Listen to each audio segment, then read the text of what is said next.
Not everyone thinks legalizing marijuana was a good idea, especially people who deal every day with drug and alcohol abuse. Information from the Coalition for a Drug-Free Mahoning County states that marijuana is as addictive as alcohol, and now that it's legal, more people will become addicted. That part of the marijuana story is new at 10. Angela DeVito is executive director of the Coalition for a Drug-Free Mahoning County. Was she in favor of legalizing marijuana? Absolutely not. When talking about the effects, DeVito points to Colorado, where adult use marijuana has been legal for 12 years. She says marijuana use in Colorado is trending up. It's more like this. It's a definite increased slope, and it starts around age 12 that they're seeing those numbers begin to really pick up. DeVito says 1 out of every 10 adults who use marijuana become addicted. With teenagers, it's 1 out of every 6.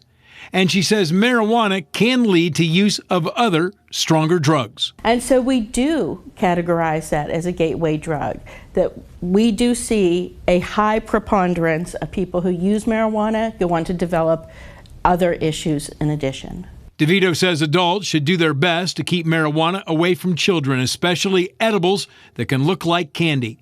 Also, when using marijuana, treat it like alcohol. Don't use and drive a vehicle.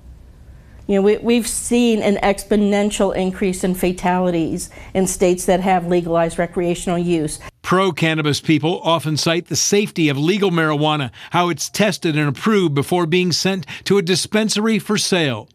DeVito, though, cites the home grow part of Ohio's law when telling people to beware. The home grow potential that's allowed within the law leads to a black market potential. And those are the ones where we caution people, get a fentanyl test kit if you're not certain, or if you feel that there may be some question about what you're receiving.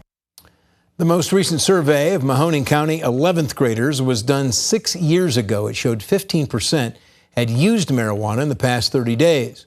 The Coalition of a Drug-Free Mahoning County plans to do the survey again in October and release the results early next year.